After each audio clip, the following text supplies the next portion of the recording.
ওকে, so React.js এর এই পর্বে আমরা কন্ডিশনাল রেন্ডারিং সম্পর্কে আলোচনা করব। সো এটার জন্য এখানে আমরা একটা লগইন প্রপার্টি ডিফাইন করি। সাপোজ এখানে দিয়ে দিলাম যে ট্রু। ওকে, মনে করেন আমি যে কোনো একটা নিলাম। এখন কথা হচ্ছে যে এখানে একটা লেখা আছে, তারপরে আমরা দেখতে পাচ্ছি যে এখানে একটা বাটন আছে, এগুলো আমি সবই বাদ দিয়ে দিই। ঠিক আছে, মনে করেন এই জায়গায় লেখা থাকলো লগইন। সো আমরা এটা একটা কন্ডিশনের মধ্যে রাখতে যাচ্ছি যে আমাদের যখন লগইন ট্রু থাকবে তখন এটা আসবে। সো এখন আমাদের যেটা হচ্ছে যে এখন আমাদের যদি আমরা একটু এখানে যাই, দেখেন যে লগইন কথাটা শো করতেছে। এখন আমরা এই জায়গায় একটা কন্ডিশন দিতে পারি। সেটা কিভাবে? আমরা সাপোজ এটাকেও বাদ দিয়ে দিই। এখানে মনে করেন আমরা এভাবে দেব যে if this dot state dot log, যদি লগইনটা ট্রু হয় তাহলে আমাদের এই যে এটা কাজ করবে।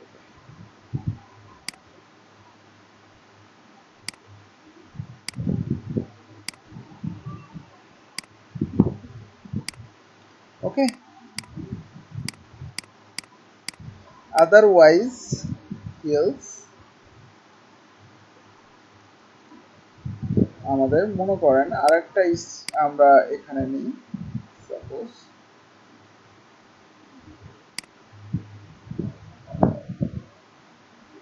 এখানে আমরা দিয়ে দিলাম হচ্ছে লগইন ফলস। আচ্ছা, এটাকে একটু অন্যভাবে লিখতে হবে, আমি বলতেছি। সাপোজ এখানে যেটা করতে হবে সেটা হচ্ছে যে এই কন্ডিশনটা রিটার্নের আগে দিতে হবে। ঠিক আছে, দেন ইলস এর পরে যেটা হবে সেটা হচ্ছে, আচ্ছা এটা এখানে ক্লোজ হয়ে যাবে, এখানেই ক্লোজ হয়ে যাবে, এবং ইলস এর পরে আমাদের সেম ভাবে আমাদের এখানে রিটার্নটা লিখতে হবে। ইলস দেন আমরা এখানে বলবো রিটার্ন।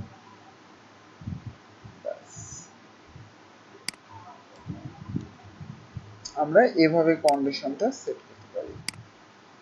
সো আমরা একটু সেভ দিই। আচ্ছা, এই যে এখানে এটা আগে হবে, ব্যাস সেভ দিলাম। এবার যদি আমরা আউটপুট দেখতে যাই, দেখেন আমাদের কিন্তু লগইন কথাটা আসতেছে। এখন আমরা যদি এখানে ফলস করে দিই, দিয়ে যদি সেভ দিই, লগইন ফলস। সো আমাদের এভাবে আমরা একটা কন্ডিশনাল রেন্ডারিং নিয়ে কাজ করতে পারি। ঠিক আছে, কিন্তু এখানে কথা হচ্ছে যে দেখেন যে দুই জায়গায় এভাবে রিটার্ন করতে হচ্ছে।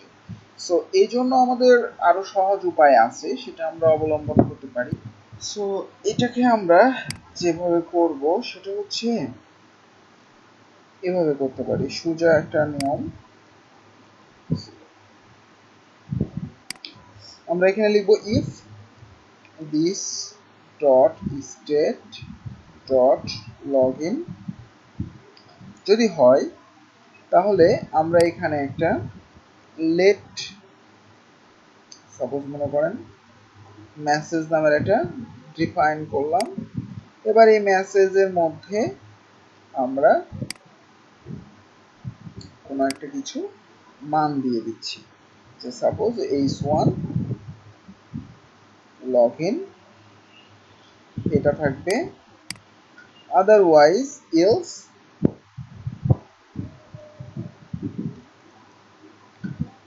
এই মেসেজটাই আমাদের এখানে থাকবে, জাস্ট এখানে লগইন ফলস।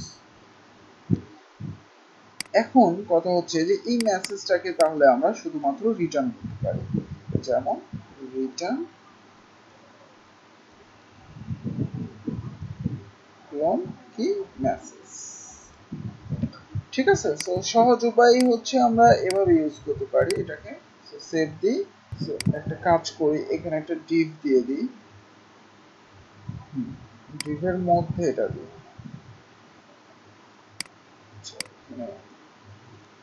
রিটার্নের এখানে এভাবে থাকবে, নিচে নিচে লিখি, দেন এর মধ্যে মেসেজ। ওকে, সেভ। তো আমাদের এখন দেখেন আউটপুটটা কি আসে, লগইন ফলস। এখন যদি আমরা উপর থেকে এটাকে ট্রু করে দিই, সো এবার সেভ করি, দেন যদি আউটপুটটা দেখি লগইন। সো আমরা দেখেন সিম্পলি কন্ডিশন কিভাবে অ্যাপ্লাই করতেছি। সো এখানে এই যে দুইবার রিটার্ন না করে আপনারা চাইলে এভাবেও করে নিতে পারেন, একটা ভ্যারিয়েবল ডিক্লেয়ার করে আউটপুটটার মধ্যে রাখতে পারেন। আপনারা চাইলে এখানে একটা বাটনও ডিক্লেয়ার করতে পারেন, যে একটা লগইন বাটন তৈরি হবে, আর না হলে লগইন বাটন তৈরি হবে না। সো আমি যদি চাই যে দেখেন লগইন বাটন, এবং আমরা যদি এটাকে ফলস করে দিই, সো আমাদের এবার এমনি সিম্পল একটা লেখা আসবে লগইন ফলস। ঠিক আছে, সো এভাবে আমরা কন্ডিশনাল রেন্ডারিংটা কাজ করি।